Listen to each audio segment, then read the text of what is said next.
Pledge allegiance to the flag of the United States of America and to the republic for which it stands, one nation, under God, indivisible, with liberty and justice for all.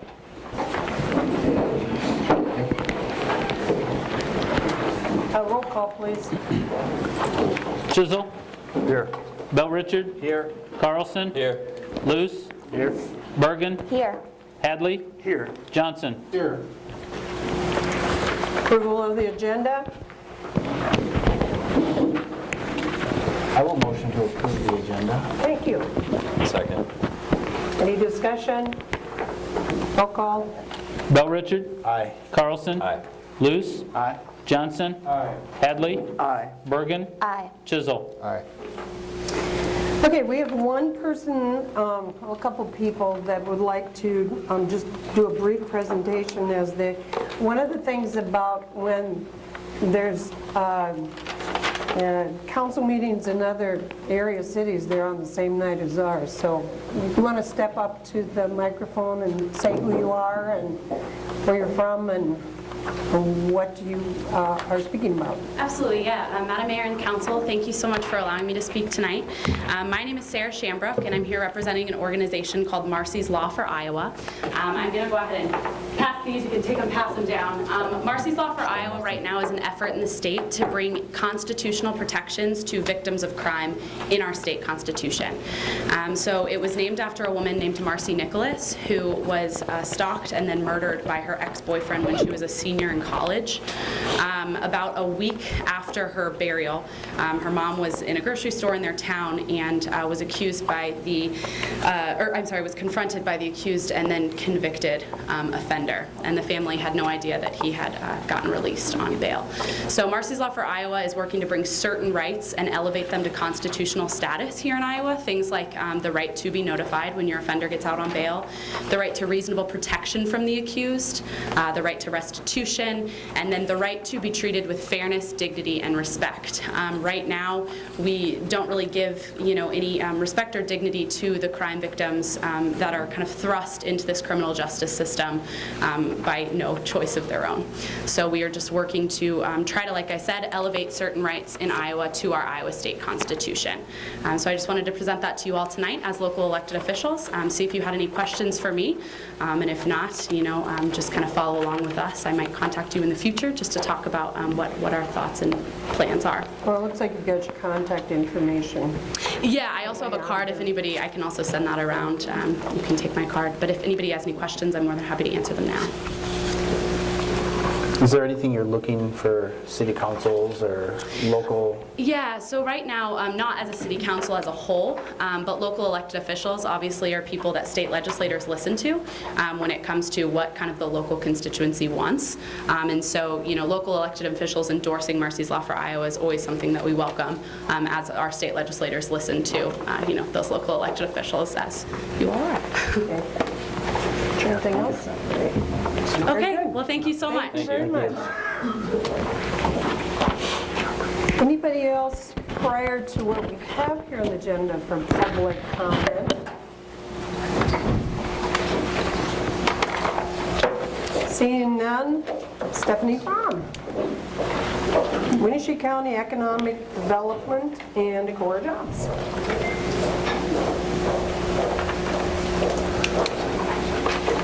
Welcome. Hello. All right. I'm Stephanie Fromm, Winnebago County Development and Decorah Jobs. I just wanted to give our brief annual update, as we do every year, and I thank you for the time this evening. Winnebago County Development, I've provided you with the impact statement that will be sent out to all of our supporters throughout the county in the next week or so. I just wanted to highlight a few of those on that sheet for our guests here and for you. Of the $650,000 in grants and loans that we help facilitate or get for area businesses, we believe that it's leveraged more than $5 million approximately in additional capital for local projects. And I'd also like to note that at least 50 new jobs have been created because of our services throughout the county in the last year. WCDI has also developed a partnership in the last year with the Small Business Development Center through Northeast Iowa Community College. And through that partnership, we're able to have a team of 5 consultants that are from the Decorah area that service all of Winneshiek and Alameda counties in terms of business planning, financial services, and other business needs for for-profit and nonprofit businesses throughout the area, which is pretty exciting. It actually helps our outreach. It helps, have more of me in different places, essentially, so it's exciting. The most recent development that I'd like to touch on as well is the acquisition of the CVB tourism organization, and which will be finalized here this fall. We're really excited about being able to offer some marketing and tourism through partnerships with the Decorah Area Chamber of Commerce. As you all know, we have a cooperative agreement with the City of Decorah, which we really appreciate, along with the Chamber. And in the upcoming year, we'll be putting together a marketing plan, which has a little bit different spin that has been done in the past. We're using a more collaborative efforts with marketing experts from the area, and so we're really excited to see what comes of that here in January. As the executive director, I'd just like to note that my role really does change daily, and I think a lot of you probably know that. In order to keep an organization like this abreast, we must constantly be open and willing to change and roll with the punches, essentially. As development and expansion interests increase in our area, my position tends to flex from business one day to housing and labor force the next. On tonight's agenda, you will be reviewing a proposal from Echo Development for a multifamily housing project proposed in our park. And I'm really excited about this project, as we haven't seen a multifamily development in 30-plus years. And I really do believe that it's going to make a strong impact on our community housing needs. So I'd really like to thank you again for your partnership, and just please let me know if you have any questions. Did you have somebody else that was coming up as well? No, not tonight. Okay, that sounds good. Thank you very much for your hard work. It's very much appreciated, and it has impact in our community that has come about over the years that you've been in charge, and the committee that you have. Okay, consent agenda. Consent agenda consists of minutes of the September 17th, 2018 meeting, claims, renewal Class E liquor license for Decorah Mart, including Class B wine, Class C beer, and Sunday sales privileges, partial pay estimate number 3 for the dry run box culvert project at $131,617.85, and consideration of resolution 2928, a resolution authorizing and approving the Series 2018C loan agreement with My Energy, providing for the issuance of a general obligation note, Series 2018C, and providing for the levy of taxes to pay the same. I move to approve the consent agenda as presented. Second. Second. Any comments? Any questions? Roll call. Bergen? Aye. Hadley? Aye. Johnson? Aye. Luce? Aye. Carlson? Aye. Bell Richard? Aye. Chisholm? Aye. Okay, number 6. Conduct public hearing on rezoning of property, Menards Inc., 1780 Old Stage Road, County Road A52 parcel to C4 Shopping Center Commercial District. Prior, Chad, can you give us an update on that? So just in communication, as of late Friday, Tyler Edwards from Menards did ask city officials to table any further action on their application at this time, basically just pending reconsideration of the site layout, the site plan, and the impact on the flood zone. So I would ask council to consider and the that. communication with, I know when I talked to, that they were willing to look at if there is a possibility at all to move closer to that road in order to not be quite as much infringed in the floodplain. Right, Is that I correct? think that's what they're looking at. That's all the information that we have as of Friday. Okay. Okay, we will proceed with public hearing. It will be much like the other ones that we had. You will have 4 minutes to speak. When you come up, please state your name and address. And I will encourage people who have not had a chance to speak to come up first. I do have a couple letters too, but we'll wait and see how many we have. Okay, public hearing is open. Tim.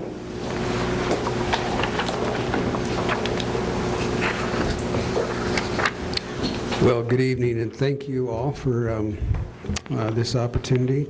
I unfortunately was not able to attend the first 2 public hearings because I was out of town, but I did send a... Tim, can you say who you are? Oh, I'm sorry. Sure. Yeah, you bet. Thanks, Ross. Tim Wagner, live at 505 Franklin Street here in Decorah.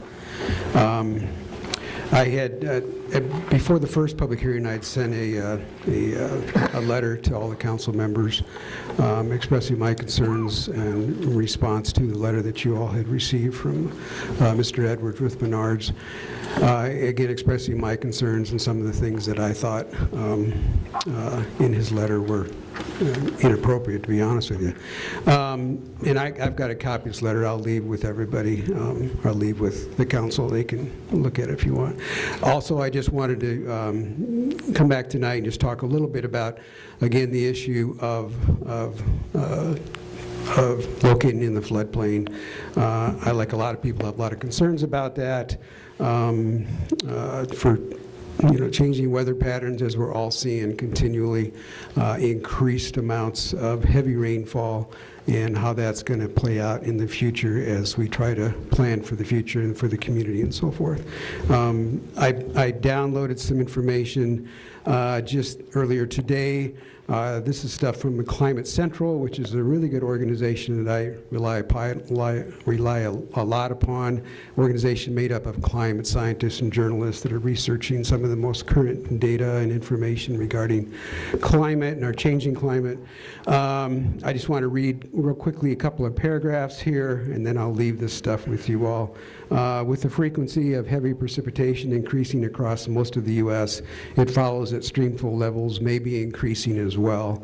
A Climate Central analysis of streamflow data at more than 2,100 active gauges found that the number of days with high stream flows in the top 25% of the readings has risen over the past 30 years, mostly contained in the largest rivers of the U.S., including the Ohio, Missouri, and Mississippi.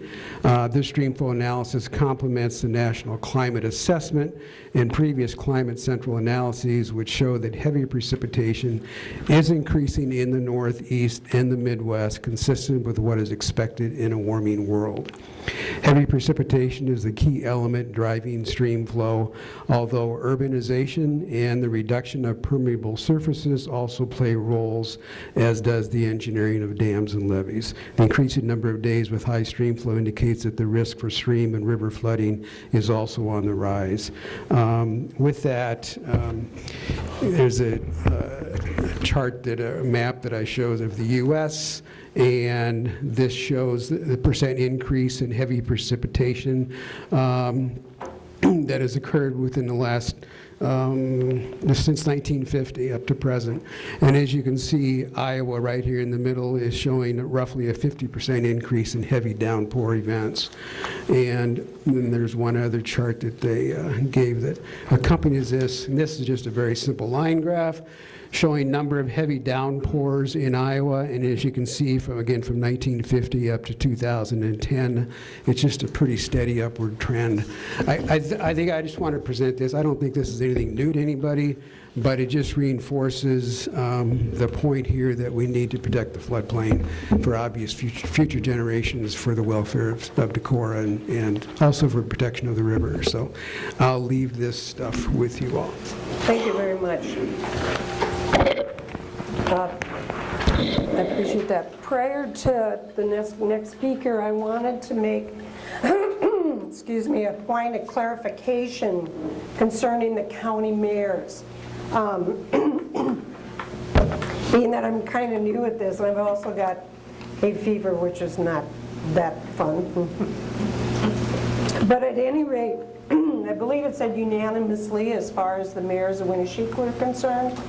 And I want to make sure that to be noted that all the mayors were not in attendance for whatever reason. Some of them had things going on, so they may not have been fully represented, and I wanted to apologize for if there was any issues for them.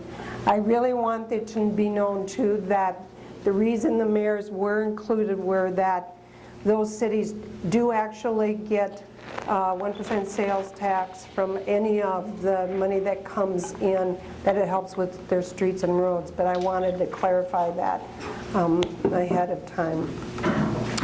Next person.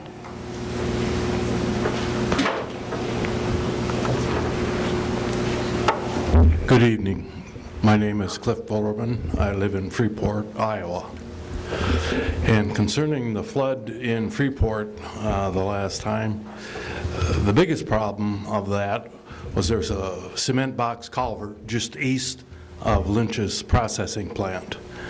And that was jammed with logs and branches and blocked all the water from going through until the pressure was so great that it exploded through there, and a whole lake, if you will, that was boxed up there came flooding down into Freeport.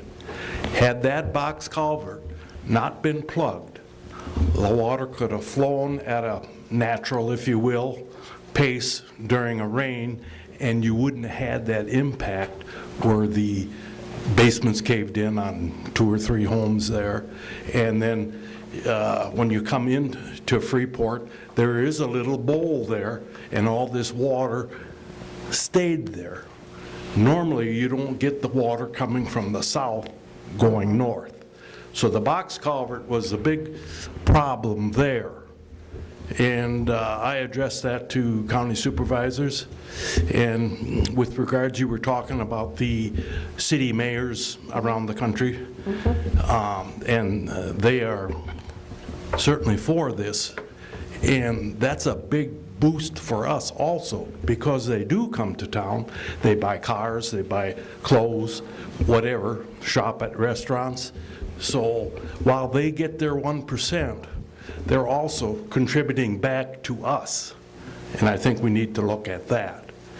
And from what I understand, I can't recite from memory, but the study that they did on the impact of Menard's building there was minimal, less than a, I don't know what word to use, but it was minimal. So I think we need to address the economic boost for the community as far as jobs, taxes that'll help supposedly lower our property tax. These opportunities don't come along every day, and I guess that's all I can say right now on this. Thank you for your time. Thank you for coming.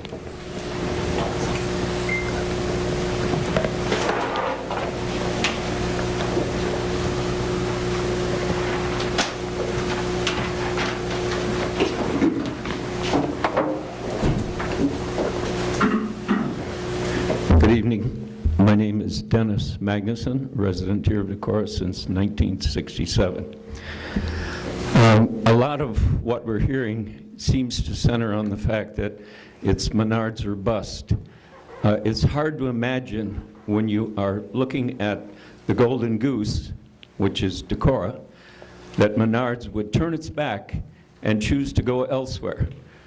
Notice that they're not asking for any taxes, no rebates, et cetera, and yet if you look behind the reason is that already Walmart has proven, moving from a smaller store to a much larger store, and now having succeeded there quite well, that this is a town which is the hub of an economic center. And it's a no-brainer for them to come in here even without tax assistance. So the idea that we are turning down Menards, to me, is a straw man argument. It's just not so. We did spend a lot of money as a community to put in sewage and other improvements, infrastructure, up on the hill above the airport. That was not cheap. I don't have the official figures in front of me, but it was my idea that it was a 7-figure project. And so that kind of money is up there, and it's already helping Toppling Goliath and a number of other industries. I've just come back from Kenosha, Wisconsin, and in doing so went through many small towns, or smaller cities, I should say, where there is Menards. Those Menards are not, as people have pointed out, adjacent to a big box store, and I'm sure they're doing quite well, or they would not have moved in there. I would offer, too, that we've all seen in the past few days, and I know that the reason they're closing, that is Decorah Building Supply, is that someone in the family is not ready to take over. But the fact is that if Menards comes in here, we know, I mean, we certainly must anticipate that it's going to have impacts on places like Spahn and Rose, but also probably Ridgeway Lumber, probably Kalmar, et cetera. So it's not without some losses here. Let's see. For many years here in town, the bank, which is all the banks actually, which are key elements of our economy, had to publish a profit and loss balance sheet. I don't know, I suppose in the turmoil of 2008 and the fallout that they've been exempted from that, but I don't recall having seen those statements subsequently. I would like to see something like that when we are giving tax increments, and I know I'm shifting here a bit, but when we give these rewards, let's have some follow-up as to what it actually did, not just people counting money in far distant cities. Another item I'd like to bring up, and it's unfortunate that I'm doing this, but the last several meetings which I have attended, people have used visuals. We in the audience get nothing of that. I mean, here we get visuals that have nothing to do at the moment with what we're discussing, and I just wish that if people are going to use visuals, and audios for that matter, they speak directly into the microphone, and that they make a visual that we can project. You got about just a very Am I short... done with my 4? Okay. Thank you. I appreciate your input.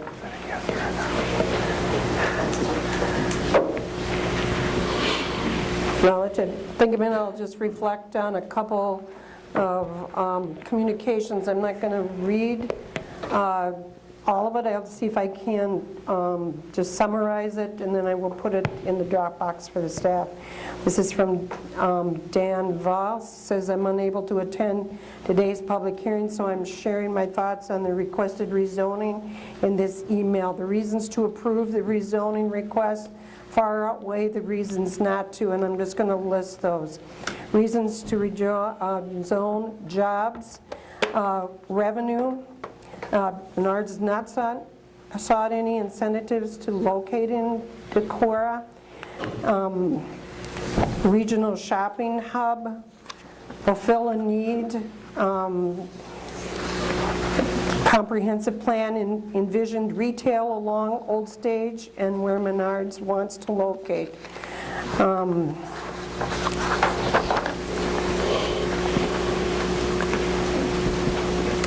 In my opinion, if this rezoning is not approved, it will be an arbitrary decision designed to keep Menards out of Decorah.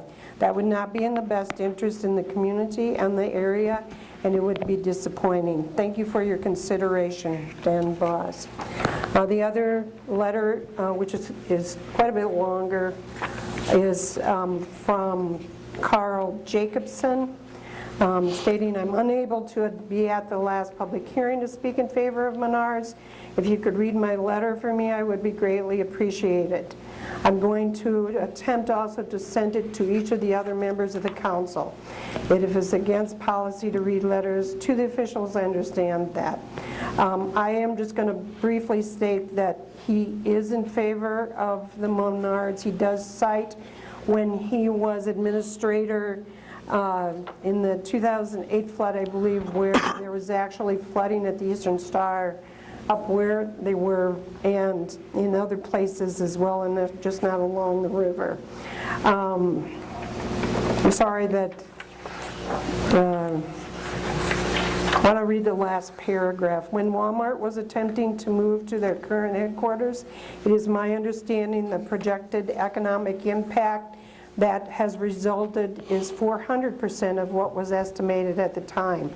When I speak with owners of stores on Water Street and within the community of Decorah, absent that positive economic impact and foot traffic in local stores would be significantly less and many would not be business today. The serious consequences for regional economic impact of turning away a business like Menards must seriously be considered. Economies change continually and pace of change is not slowing down. I believe in order for Decorah to continue to grow as an attractive regional economic hub, we must accept change of this sort. I believe the entire effort due to floodplain building precedent had better be seriously considered for outcome of management. Those are two letters. Is there anyone else that wants to speak to this public hearing?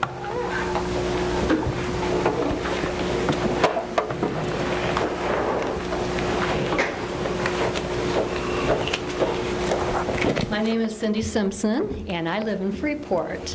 And I'm just coming to make a short, simple statement, and I am pro-Walmart.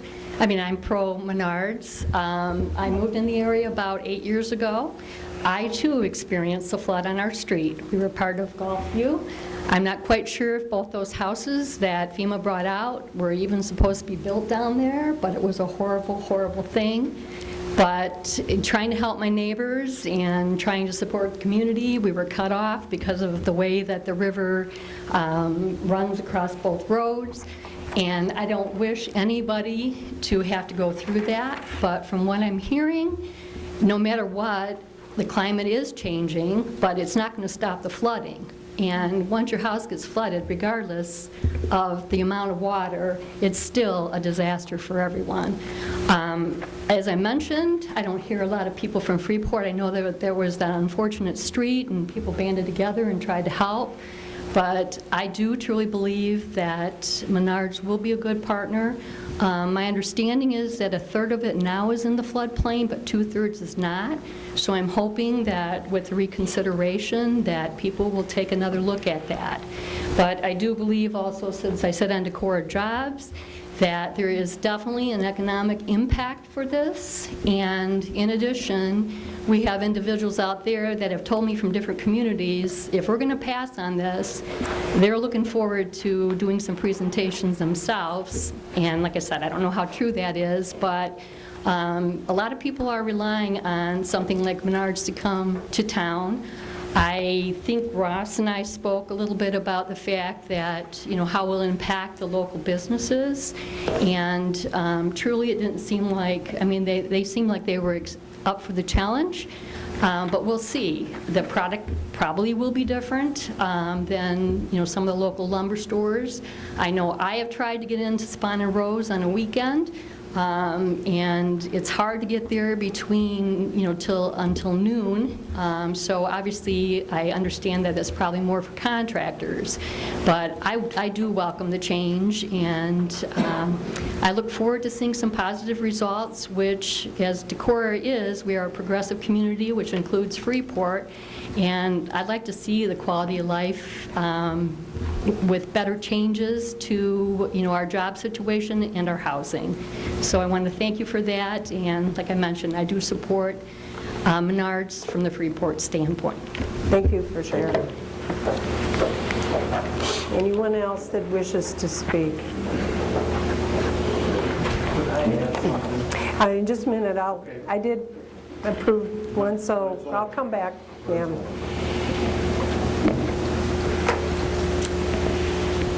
Hi, my name's Joanne Hagan, and I live on East Main Street. For me, this is not about Menards. It's about the floodplain, and it's about the people in Freeport who experienced a flood. And I think Menards is fine. I think the floodplain and the the prospect of a lot more rain is should be the paramount thing in your minds when you make a decision. Thank you.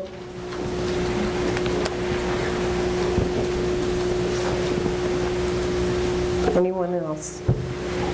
I know I've got stakeholders looking in there. I think I'm going to wait on that, and I appreciate that. I appreciate your comment before as well. We have another public hearing also, and so the other thing I would encourage you to do also is contact your city council people. All their information's on the website, and their phone numbers, their emails, whatever. So.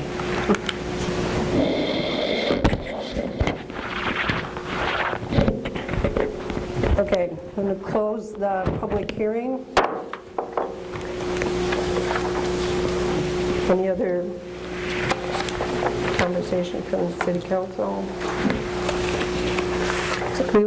Can I clarify my sure can. understanding that we don't have a vote on or decision on the table on the agenda tonight, so the request that we've received from Menards to table is essentially a request to not take further action That's at correct. this point? Mm-hmm. We'll be looking in at, potentially what that would look like as we go forward with more discussion. And ultimately, it is our decision to make a decision on the rezoning request at this point, or we cannot make a decision. Well, right now, my understanding from Tyler is that he's asked you to just table any further action. I think it's his call as to what the next move is. If he wants you to proceed with consideration, or if he wants to do something else. I think my impression is that's his call. So he's asked you to not act on the application in front of you. For the record, then, they haven't rescinded completely their He's proposal? just asked to table it. Okay. Yep. And if there's consideration of changing the way the proposed building sits on that property, then it would possibly go back to P&Z because of the site plan being so altered? Well, even the zoning request, if the area in question to be rezoned changes, that goes back to planning and zoning also. Remember, there's two issues. The rezoning area, which has to be defined and has to be noticed in the public notice, and the site plan, and all of the elements that go into the site plan. So if either one of those elements change substantially, it goes back to planning and zoning. So right now, he's asked you to not vote on the matter, pending whatever he's going to do next. And needless to say, they didn't sign any agreement on the temporary site plan stuff because that's all sort of set aside while they rethink. Our last communication with them is that they were working through getting those signatures on that document. And that was Wednesday or Thursday, I think, but we did not receive the document.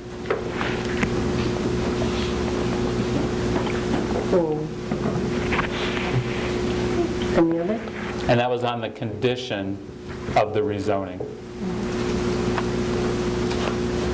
But that referred to the current location and site plan? Yes. Yes. Thank you. Okay. I move to table the application for rezoning. Second. Discussion? Roll call. Hold on. Oops, sorry. I mean, it's not even on the agenda. Do we have to? It's really not. You have If to- you want to proceed with that, that's fine. That was his request, but it's really not on the agenda that way. Okay. Did we get a second or just a motion? Then you have to vote on it, correct? John, what do you think? Even if it's not on the agenda, can we vote on I something don't know, I'm that's going not to on the refer to agenda? John. I think you can, it's been seconded, so it should be voted on, but I would say you brought up a good point that it's not even on the agenda, so it probably shouldn't be. Okay. And I would say, I could say as the city, sitting here as the city attorney, you shouldn't vote on it because it's not on the agenda. Okay. And I think I'll that'll withdraw sit. my motion. Agreed. Okay. Public hearing. conduct a public hearing on rezoning of property, Echo Development and Randall Olson Decorah Business Park, Sweet Parkway property, a partial from annexation to R3 multiple family residential district, and a partial from C5 office park commercial to R3 multiple family residential district. Can you give the background on that, Chad? There are two parcels in question here. One of them is a smaller parcel that is currently in the city limits and in the business park, and it is zoned to C5 office park commercial. The second parcel was recently annexed about a month ago, with the proposed developer purchasing that land from a private individual. And that land, when it comes into the city through annexation, comes in as agricultural. And it is also being proposed to be rezoned to R3 multifamily. Both of these parcels would be consolidated into one for the purposes of the development proposal before you. And this action here considers them both to be rezoned to R3 multifamily. There have been comments received at City Hall verbally in support of the project, but none of them specifically referencing the rezoning. Okay, I open it to a public hearing. Anybody who wishes to speak on the matter may do so at this time. And Mayor, you have two hearings on this project overall. One comes under number 9. But Corey Hinke is here to speak to the project, and you may invite him at this time or under the other public hearing to make a few comments. I appreciate that direction. And who? Corey. That would be just fine, since they're both related. Yeah. My name is Corey Hinke. Corey. Yep. All right. Sorry for the noise here. No, it's good to hear you. Okay. Greetings. My name is Corey Hinke. I'm from Cedar Falls, Iowa. So we're looking at rezoning the property, annexing it in out at the business park. We're extremely excited and understand that there's probably some questions on why the business park and why we chose to go out there. I've spoken with a lot of individuals in regards to this matter, and for us, frankly, and anyone affiliated or familiar with Decorah knows that there's not a lot of buildable sites that are readily available for acquisition or that would lend themselves to multi-phase, multifamily development. So when we were looking and prospecting through Decorah, we kind of went as naturally would lead you to the outskirts of town and looking at other areas. It's a rather large trend across the United States to build multifamily near places of influence, and Toppling Goliath has become a place of influence. It's something that we believe in our group that's going to continue to grow, and it's brought a lot of natural attention. And we look at the business park as an excellent opportunity for us to root there, along with as the changing dynamics of business parks are changing across the country, and to not necessarily industrial parks, but more of the team business parks where some of the housing would definitely lend itself as an advantage for those businesses looking to come to Decorah. So that's kind of in a nutshell why we chose to go out there. We know it kind of seems like it is a little bit of out of the beaten path, but we see and have seen in other areas that multifamily can be successful as people are looking for homes. And I personally, living in multiple cities, don't really view it as that far out. I can understand if you're in proper, you look at it as it's down in in Waverly, but it's only a few minutes out there, and we're excited and think that it will be a great addition out there. Plus, the landscape is frankly beautiful, and so the residents that are out there, when they look out their windows, will have tremendous views and short walks, and we think it's going to be a tremendous asset. So, speaking just to the rezoning on that, I'll be happy to come back up on any other topics, or feel free to ask me a question, I guess, or I can sit down. Okay. We'll call you back up. Okay. Who's on first? Anyone else that wishes to speak?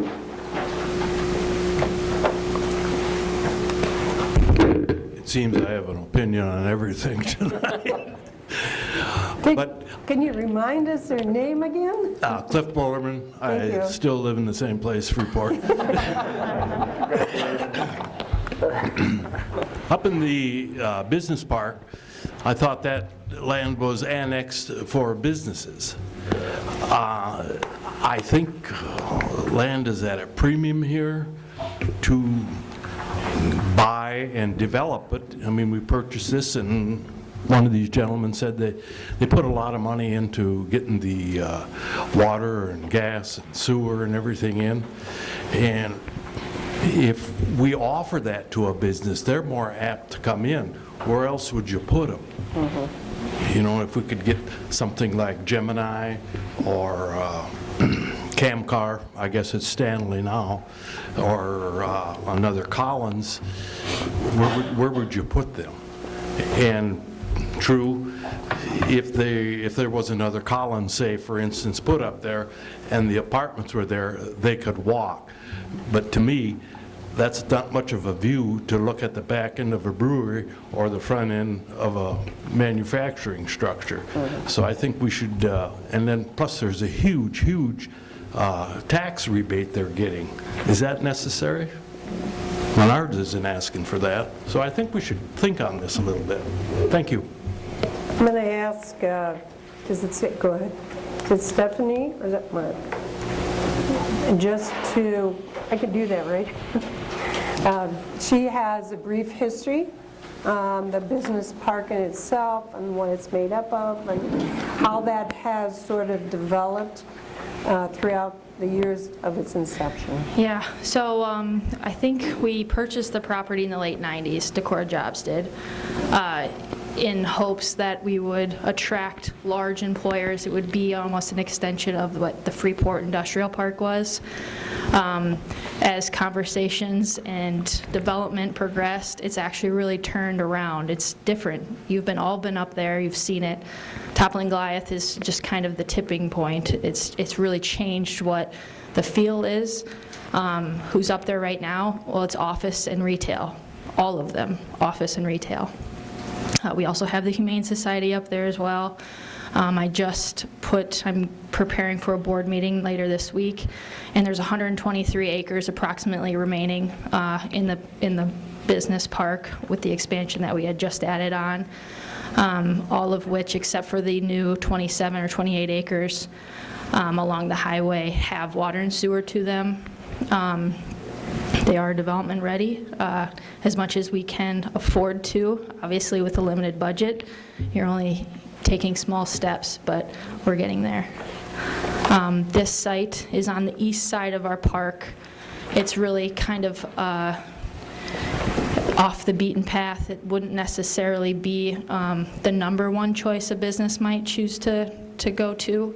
I've been working with ECHO for a long time now, and we've really exhausted all other options that were both appealing to them and affordable. So they are paying full price for what it's worth.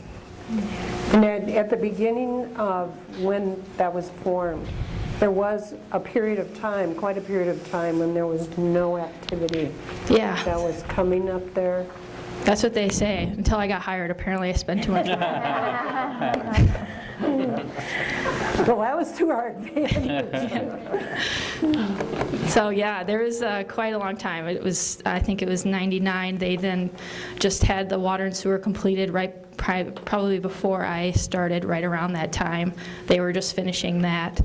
We had annexed within the city. We still have the 28 acres to annex, but or 27. I think it's 27.8 is what it is. And is there a percentage that you look for of what could be in there? Yes. We had received on Sweet Parkway, which is where this development is off of. It's on the east side of the park. It actually goes all the way back to the water tower. We had received Iowa DOT funds for that road, RISE funds, which matched our grant 50-50, so we paid half of what for the road. For that, we are limited as to what we can put on that road. We made sure when this development opportunity came up, that we addressed all of those concerns or restrictions so that, to make sure that we were following the rules. And that would be to have at least 50% of development or lots that would be developed along Sweet Parkway have to be considered value-added in terms of the DOT. And value-added meaning bringing dollars into the state. Okay. I have talked to other employers that are located up in the park, and they're very excited about this opportunity to have living within walking distance. They think affordable living or just higher-end apartments is what they're really pitching, is going to be very appealing to them, attracting workers here to Decorah, and that's what we want. At a recent conference, they really talked about how we need to start marketing our communities and not available sites. Everybody has land, everybody has available property or vacant buildings that they can have a business in. And businesses are coming to where people are. And Toppling Goliath and the area retailers up there are drawing people in. So I think it's important for us to have this. I think what I'll do is listen to the rest of the public, and then if the council has questions, instead of walking all the way back, we want you to just have a chair. Maybe they might have others. I would like to add, too, that the addition of the Olson property essentially expands the business park and the ability for ECHO to put more buildings on property that's not currently in the business park. 4 acres. What's the total site acreage again? Yeah, it's close to 9 acres. Of the 9, 4 is newly annexed in. Yep, I believe it's Olson's is roughly 4 acres.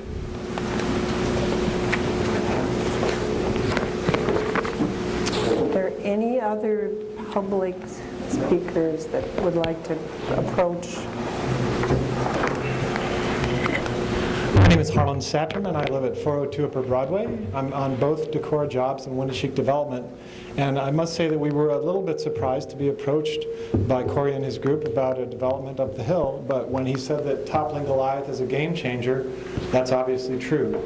And a number of the other businesses that are even now looking at going up there are not what we would traditionally have thought about. So because of the housing studies showing that we really do need housing in this town, I think it's a great dovetailing that somebody's willing to come in and offer a project like this at a time that we need the housing and in a location where I think it's quite appropriate. So I think Decorah Jobs and Winneshiek Development are both excited about this opportunity to expand what's available for housing. And so I would just enlist your support for that. Thank you. Anyone else? Okay, I'll close the public hearing. You had one more. Dennis is asking. Oh, sorry. I did not see your hand go up. I apologize. Again, name hasn't changed, Dennis Magnuson. I live on West Pearl Street up by Phelps Park, 907. I just have a couple of questions. First of all, I don't know how many more meetings or possibilities we'll have to comment on this complex of apartments. Does anybody know that? I think this is the first reading.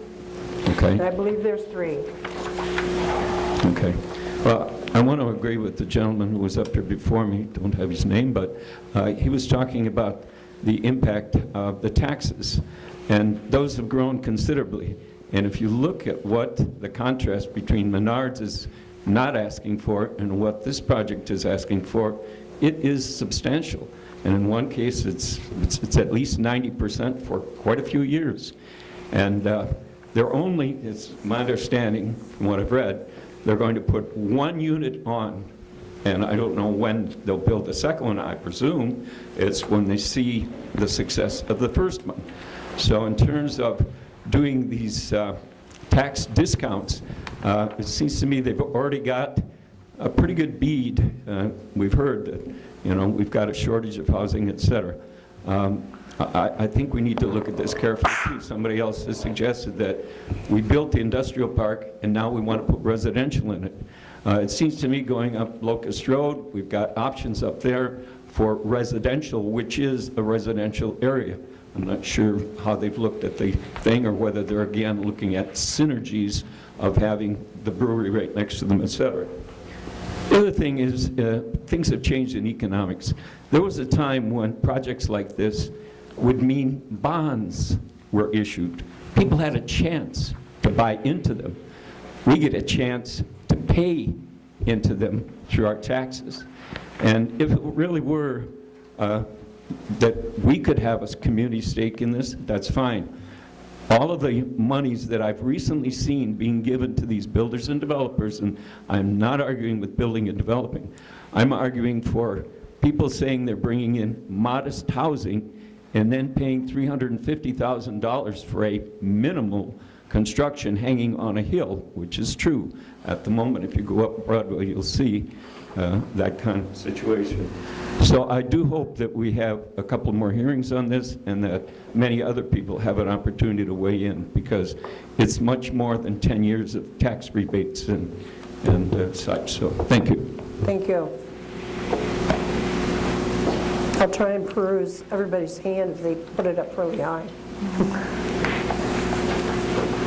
Seeing none, you don't see any, right? I'll close the hearing. I believe 8 follows then.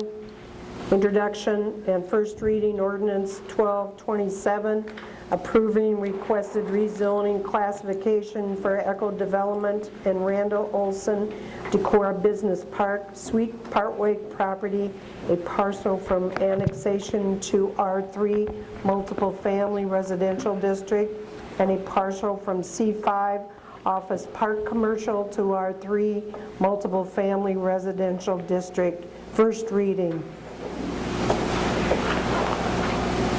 I would move ordinance 1227. Second. Discussion.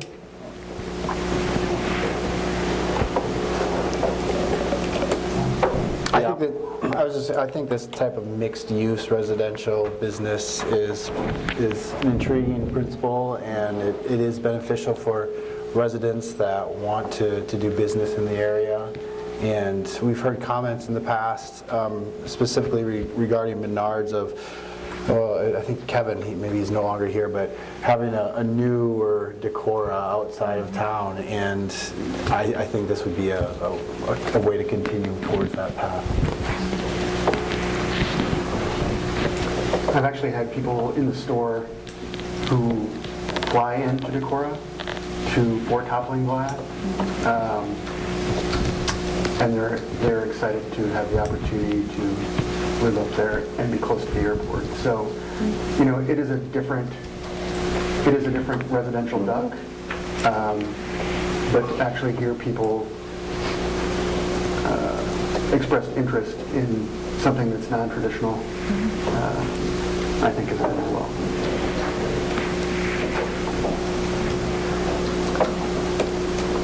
No further comment? Roll call. We have motion by Luce and second by Bergen. So Luce? Aye. Bergen? Aye. Chisel? Aye. Bell Richard? Aye. Carlson? Aye. Johnson? Aye. Hadley? Aye. Motion pass. Consider first reading ordinance 1228. Whoops. Oops, Wrong page. wrong one. Number 9? 9, sorry. Conduct a public hearing on proposed amendment to the plan for the 2014 Decorah Housing Urban Revitalization Area. Sorry about that. So I'll just kind of read through my background notes on this for the public. The proposed action sets up an amended residential urban revitalization district. It's amended because the city already has an urban revitalization district for residential housing that is citywide. This amends that plan. That current plan also has provisions for multifamily. It's a little bit different schedule. And in the last 4 years, I don't believe there have been any applications on that existing plan. So this proposal came along with a different schedule. And so this action will ask the council to amend that current residential tax abatement and have it be specifically carved out for this multifamily housing project, 4 buildings, 46 units each. The resolution adopts the amended plan to include the proposed area and abatement schedule, and the subsequent ordinance following sets out the district, which carves out a niche loosely described as the Decorah Airport Business Park Urban Revitalization District within the larger context of the citywide urban residential program. The program, as asked for by the developers or proposed by the developers, is 10 years at 490% reduction or abatement of taxes, 380s and 370% abatement of property taxes on a minimum assessed valuation of $3 million per building.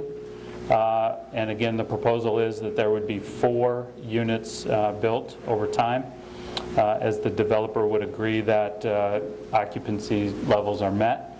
The developer has agreed to a council condition providing for 4 LMI, low and moderate income units per building, and they've met that criteria. So that basically sets up the nature of the resolution and the subsequent ordinance, and this is a required public hearing. Anybody who wishes to speak, please approach the microphone.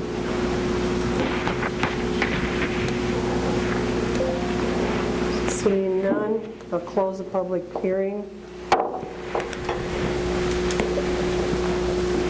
Now consider Resolution 2927, adopting amendment to the plan for the 2014 Decorah Housing Urban Revitalization Area. I'll make a motion to approve 2927. Second. Discussion? Well, I guess I got reservations on it because we have a plan that's working right now with our local developers. We've seen some areas where we've had businesses that have gone out and the buildings have been bought and raised, and we've put in housing that has worked. Why do we want to give away everything to an out-of-town developer? To me, it just makes no sense. This is just way too steep for getting a return on any of our investment. I felt that way prior to the 4 units per building with LMI housing, but with the mixed use in conjunction with the development, I think it's worthwhile. So less than 1% per building? Right. No, it wouldn't be less than 1%. 46? 10%. It would be about 10%. 8%. 48, yeah. I don't know of any other multi-family units going in under our current system.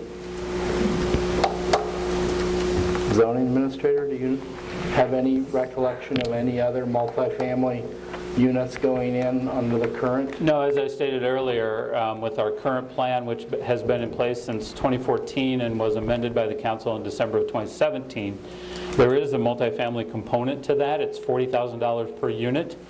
There have been no applications or no projects under that criteria that have taken advantage of that program.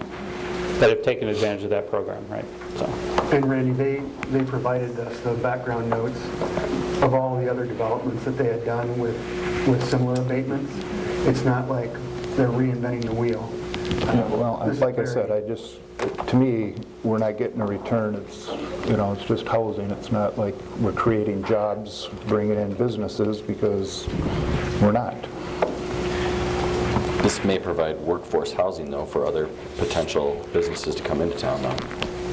I think our employment, last time I checked, was at 2.3%. Our unemployment was in July. So we need more people to move in to fill these jobs. So I think that it would provide some housing for that. Or for people that fly in the top lanes alive. No, let's hope it's not all that. I don't think they'll be in the LMI slightly apartments. Subsidized rental rate because of that. So, Chad, if I'm understanding this correctly, then this area, the urban revitalization area, the business park and the airport, any project then that wanted to purchase land and build this type of multifamily housing then would automatically be able to get this type of abatement. Right. This amends your current plan, so any qualifying project would be able to receive this same type of abatement within that modified, so it's not citywide, right? Like the rest of the housing, it's in that modified business park airport district. So, I mean, hearing that, two things come to mind. One, this might be good for this project. It might be necessary for this project, and we haven't had this type of project for a long time, and I can understand that. But the way we're going about it, in my mind, seems to open up the business park for more of this type of development, addressing some people's concerns of, is that really what we want? Now, I do agree that I like it there. I have no problem with it being there, but I also am pretty concerned about opening this up to other potential projects. Now, Stephanie might laugh at me and say there's no way that's going to happen. You know, we're lucky to get this one, and maybe that's the case. But it's still a concern of mine to open it up like that. Dan, let me clarify. That's still subject to zoning as well. Right. Right. So it has to be in an R3 zone. Okay. That's the only district that allows multifamily. So we would still have the option to completely legally not rezone. Sure. And Decorah Jobs has the ability to not sell property. Right. Okay. Remember the rise restrictions. Right. Yep. So I guess that helps with that concern. I would agree with Randy, and I think you all know this. I think it's too much of a discount. I know people were excited about LMI. Quite honestly, I'm trying to figure out what would the costs associated to the developer be with offering these 4 LMI units, and honestly, I don't think it's a lot. And maybe you have some experience. What would the cost associated to you, the developer, be to offering these 4 LMI units per building? I don't know, but I'll look into it. I don't have that off the top of my head. Okay. It's just, I agree, it's a big abatement, and I think we have to be careful just taking these first offers, you know, and taking them with a grain of salt. I was just talking to my friend who's an urban planner in Madison, and the city of Madison has a job specifically looking at the abatements and these tax benefits that they give to developers and comparing them to the financial analysis of the project to make sure it's really needed to make it work. And we don't have that here, and it concerns me giving this large of abatement. The other side of the coin would be that as we look at our citywide levels, it doesn't seem that our current 40,000 per unit entices anything. I agree. And so to think through the plan, and that's part of the reason I have asked that we might at one of our work sessions actually have the housing study that was done presented to us all.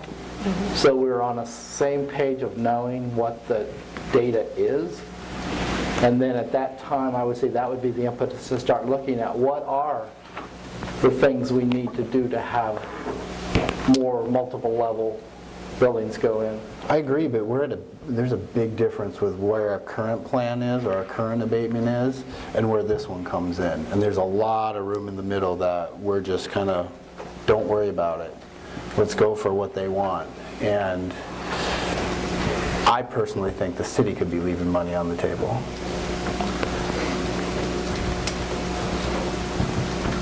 Further comments? I think supporting a housing project is dire. Are you ready to vote? Roll call. You have a motion by Hadley and a second by Luce. Hadley. Aye. Luce. Aye. Carlson. Aye. Bell Richard. No. Chisel. No. Bergen. Aye. And Johnson. Aye. Motion passed. Motion carries. I believe we're on 11, correct? You're on 11. Consider first reading ordinance 1228, amending ordinance 1214, designating an area of Decorah, Iowa as the 2014 Decorah Housing Urban Revitalization Area, first reading.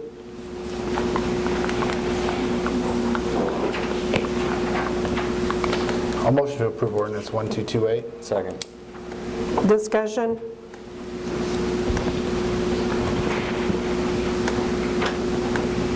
Hearing none, roll call. Bell Richard? Aye. Luce? Carlson, aye.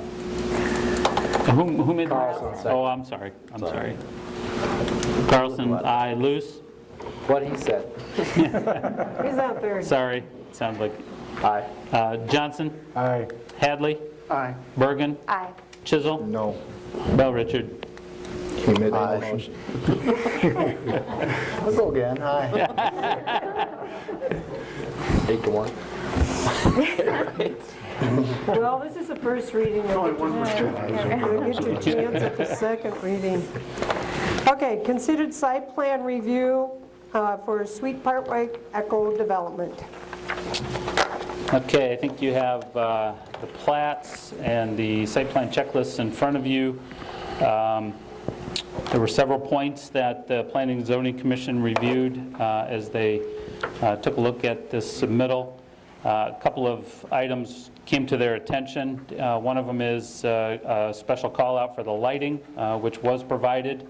It just wasn't noted exactly what type of lighting would be provided. That information's been provided. I think that's in your packet. The other is a requirement for sidewalks along the street frontage, and the developer did comply with that. And then just draw your attention to the fact that the developer is proposing to supply a variance application to the Board of Adjustment for parking. 360 parking spaces are required. I think you've read through their application. They are asking that number to be reduced to 244 spaces. Just to refresh your memory, City Code requires 2 parking spaces for each and every dwelling unit. And the developer is arguing that at least in studio and one-bedroom situations, that's probably a pretty steep requirement. While the Planning and Zoning Commission doesn't get to act on that, they did concur and agreed that 360 spaces did seem like quite a bit. But the matter will go to the Board of Adjustment later this month, actually. I think that's it as far as P&Z review, so they do recommend approval of the site plan for this project.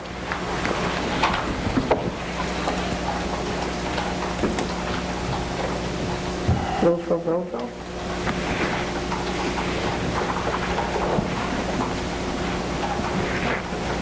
Does somebody have to make a motion? Somebody should make a motion. That would be typical protocol. Can we ask Corey? Yeah, absolutely.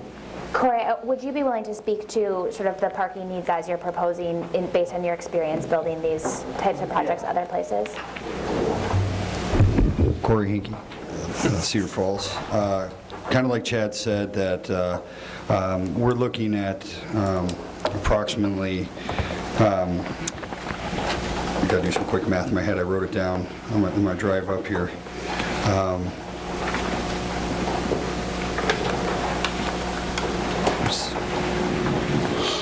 In the low 30s per building of one-bedroom or studio bedroom apartments, and we've seen that the parking requirements per our engineer were that very similar of like communities like Ames.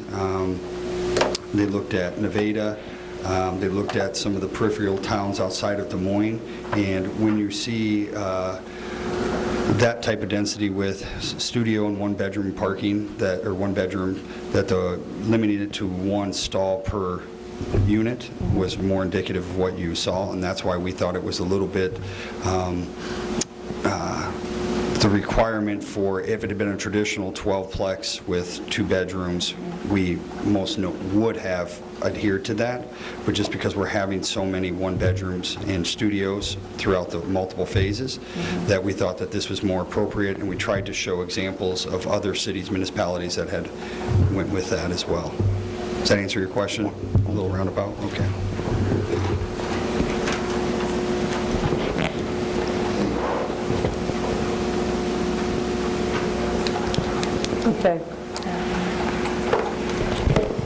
Do we have a motion? Anybody moved it yet? Give her a motion. I'll make a motion to approve the site plan review. Second. Discussion.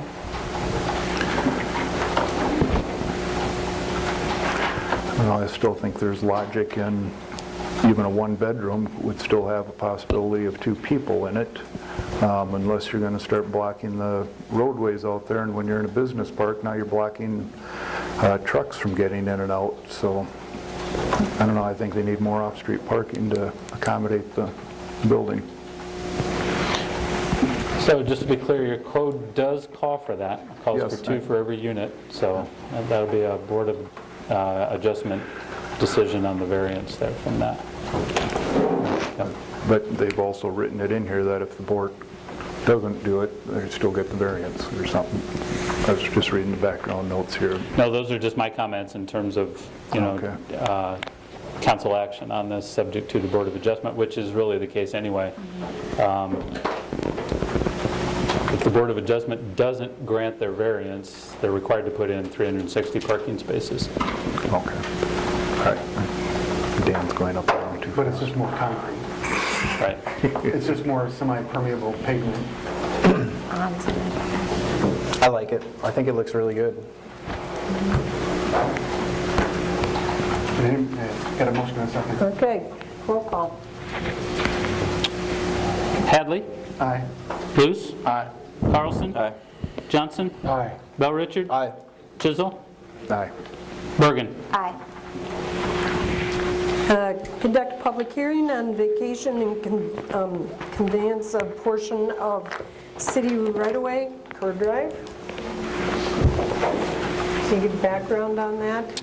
Yep. Just a little bit of background here.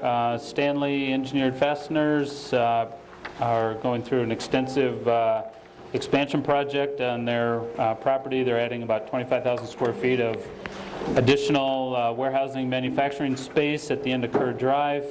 As part of that site plan review, they've asked for a portion of that cul-de-sac bulb there at the end of Kerr Drive to be vacated and deeded or conveyed to them. Their site plan has been approved. Their request for a variance as far as a front yard or a side yard, whatever yard that is, has been approved by the Board of Adjustment as well. So they're ready to proceed with the project, but they need consideration of vacation and conveyance of this parcel. I think there's a plat map in the background notes there to designate that specifically, so this is the required public hearing on that action. Has been provided recommendation from Planning and Zoning to proceed. Is there anybody to speak to the motion? Seeing none, I'll close the public hearing.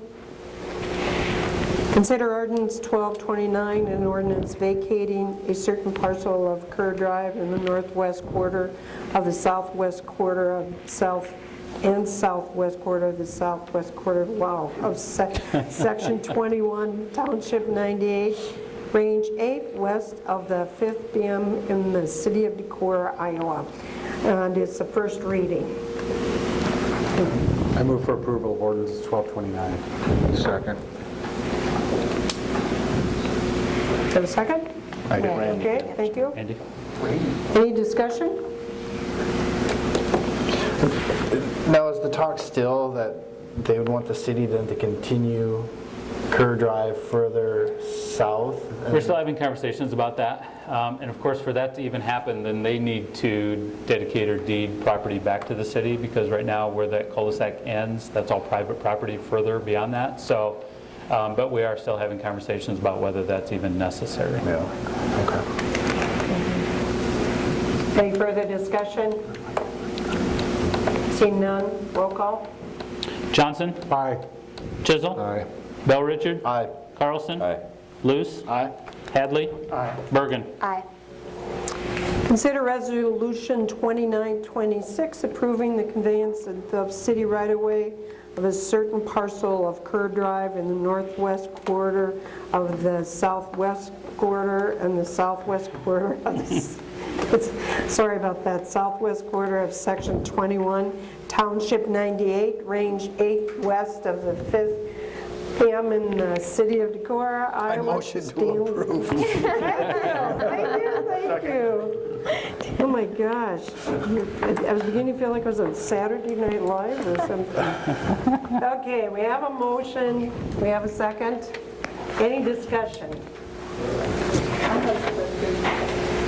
Can you do that before you write it? He's written the resolution that it's subject upon passage of the third and final reading of the ordinance. Yeah, good question, though. No further discussion? Roll call? Bell Richard? Aye. Hadley? Aye. Johnson? Aye. Luce? Aye. Carlson? Aye. Chisel? Aye. Bergen? Aye. Consider ordinance 1224 approving requested rezoning classification for David and Julie Olson, 1006 Woodside Court property parcel to R2 single 4-family residential district, and this is the third and final reading. I'd move ordinance 1224 for approval of it. Second. Discussion? Seeing none? Roll call? Luce? Aye. Carlson? Aye. Bell Richard? Aye. Chisel? Aye. Bergen? Aye. Hadley? Aye. Johnson? Aye. Consider ordinance 1230, amending chapter 1036 of the municipal code of the city of Decorah by specifying the limitations of the prohibitions of certain noises and disturbances created by trucks with the city of Decorah. First reading. Should that say within? Does it say within the actual It language? says trucks with the. Within, Yeah. Okay, it should be within the. yeah, Okay. within the city of Decorah. Okay, what's your limitation on loud noise? And this is first. So this is generally your engine brake ordinance. There's a prohibition on engine brake noises in the city limits. It's not called an engine brake. It's not called Jake brake. Jake brake is actually a proper noun. It refers to a specific company, that Jacobson Engines, I believe. But this is that ordinance. It's been recommended by the Iowa DOT Vehicle Enforcement Division that the limitation currently in the ordinance, which reads, vehicles, a truck means any motor vehicle or truck, tractor, whether or not used for hire, with a gross weight registration of 6 tons through 32 tons. And enforcement personnel are suggesting that through 32 tons is not necessary and actually limits their enforcement of certain vehicles. And so they are recommending that the ordinance be rewritten or amended to just simply say with a gross weight registration of 6 tons or more. I motion to approve ordinance 1230. Discussion? Seeing none, roll call. Bell Richard? Aye. Luce? Aye. Johnson? Aye. Hadley? Aye. Bergen? Aye. Chisel? Aye. Carlson? Aye. City manager, department. I would move to waive the second and third readings and adopt ordinance 1230. Second. Motion made and second. Discussion? Seeing none. Roll call. Bell Richard? Aye. Carlson? Aye. Luce? No. Johnson? Aye. Hadley? Aye. Bergen? Aye. Chisel? No. Motion carried. Now, city manager, department head, and council reports.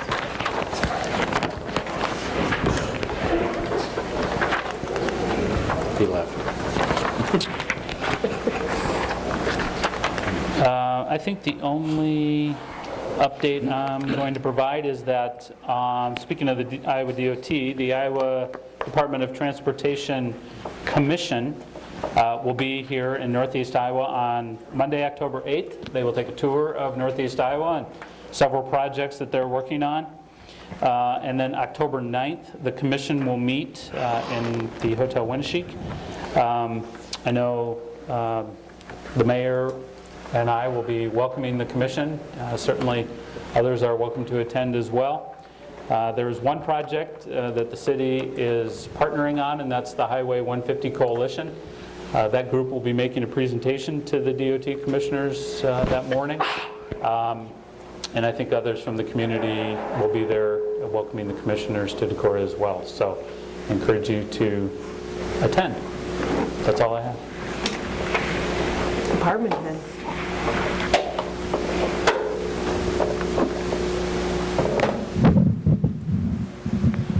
The Park and Rec will be hosting the annual Touch-A-Truck on Saturday, this coming Saturday, 11 to 1, out here in the back parking lot with the other city services and many local businesses. So it's a free event for families and get a good crowd. It's a lot of fun.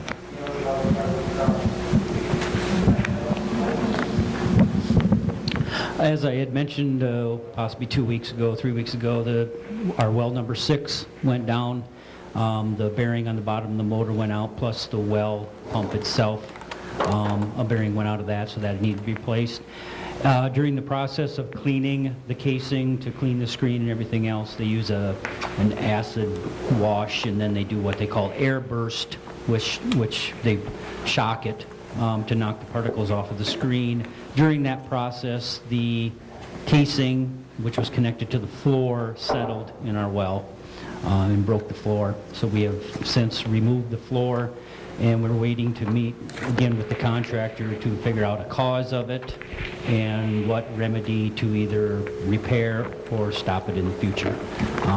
They were here today and we took a look at it, but they're going to come back and we'll do some more investigating here in the weeks to come. And also we are 1 week into our hydrant flushing, and with at least 2 to 3 weeks yet to go.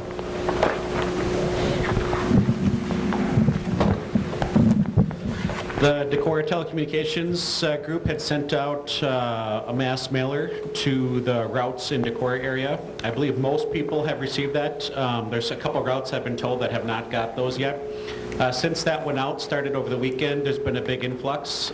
We've jumped to a little over 500 signatures at this point, and they will be there's several that have been starting to drop them off at City Hall as well. So.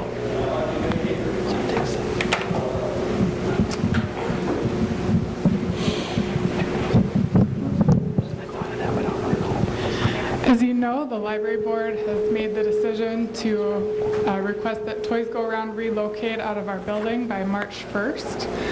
I can tell you that this decision was made in the context of planning for our state library reaccreditation, which is a process that we go through every 3 years. We've been doing a lot of looking at short and long-term goal setting and taking into account both data that we've collected about the programs and services that we've been providing, as well as input from our patrons and community members about what they would like us to continue to do or to do more of. In fact, we have a community survey that some Luther students have put together that we'll be implementing shortly. But in the near term, we wish Toys Go Around well in the future, and we want to continue to work on expanding our own programs and services, which really require the full use of all our available space in the library. Mayor asked me to provide some statistics as a little bit of background. In fiscal 15, we had about 5,500 program attendances at the various library programs that we offered throughout the course of that year. In fiscal 18, that number was over 8,300. So an increase, a pretty significant increase in just 3 short years. Another need that we're seeing, both demonstrated and communicated to us by the community, is that for neutral public meeting spaces that are available to civic organizations and nonprofits at no cost and a neutral territory. Our room usage in 2015, and I will offer the caveat that we've changed our data collection a little bit in this time, so this is probably somewhat of an inflated difference, but nonetheless, Fiscal 2015 room usage was at 3,650. Last year, it was over 6,200. There's a wide variety of groups that are using our meeting spaces every day, many times, multiple times a day. And in service to those organizations and the many programs we provide, we want to really maximize our space to the best of our ability. I'd be happy to talk to you further about this if that's something you're interested in doing. I can answer questions now. Whatever your preference is, I'm always willing and able to speak to these issues or to talk to you more about what our reaccreditation process entails. Thank you. Anything else from department heads? Randy? Nothing this evening. Nothing for me, Ms. Mayor. Nothing at this time, Mayor. Just wanted to say at the Touch a Truck event, we hope to have the tables set up again and the information about the community visioning process, so more of the public can see that information. And also be attending the Growing Sustainable Communities Conference in Dubuque for the next Tuesday and Wednesday. And on the 9th, I'll be attending a Iowa Government Finance Initiative program in the afternoon, evening hours to learn about some finance aspects for council and what we can bring back to help us figure expenses out. That'll be in Mason City. Steve, will you want to do that visioning in this room on Saturday? That would be easier, but outside it'd be, I think in the fire. I think fire department. Okay. Yep, thank you, Andy. Perfect. Thank you. Nothing this evening. Nothing there. Nothing there. Okay. I have been visiting with Michelle Barnes of Regional Planning, Aaron Duder of Regional Planning, Upper Explore Land. I'm learning about flood mitigations, different things to consider for the city. Michelle loves to do maps, and it's very interesting to see how she works with those. I'm also going to be visiting with Nathan Thompson from Northeast Iowa, RC&D. I oftentimes put those two together when actually they're separate. I'm trying to get those kind of figured out, what those are working with. I will be meeting with Jeremy Jostad tomorrow. He is with Housing with Northeast Iowa Community Action to start the discussion, and just there's a lot of things to learn on quite a bit of this. I did participate and attend the community visioning display this Saturday at the Water Street. We had a lot of people look at them. They're excited about seeing the potential. If you didn't get to see them, be sure you come if you can and look at them when they're at the Touch the Truck program. I know that Benji Nichols has decided not to work with the speaker system, so I'm going to turn that over to Chopper with technology. That's a good fit for him to work with, and so we'll look to see where we come out with that. If there's nothing else coming for the council? I think the earlier comment about having it so that anything displayed to the council could also be displayed there so the audience could see that. That's a beneficial addition to the electronics. So Steve, my only comment on that is a lot of times staff does not receive handouts prior to the meeting, and so we would need them, at least a day or two before to get them into the system to get them up there. We can put background notes or Dropbox items if you'd like to see those items up there. We'll just have to know which ones. I mean, it's a little cumbersome to scroll through the whole Dropbox as we go. I was thinking that what Tyler displayed last time of the drawings, and only we could see that type of thing as a public, to have a cheap camera there that could, I don't know how it works, but yeah, to have your back not to the audience, and you're at least turn the graphic around or ask the speaker to share both ways. Maybe it's a matter of being sensitive when somebody's, going to be presenting and asking, how can you showcase that prior? Right. But I do think asking people to present things at least ahead enough that you get into the program. And then following the meeting is a street committee meeting. Yes. All in favor? So moved. Thank you very much. Okay, by show of hands, who's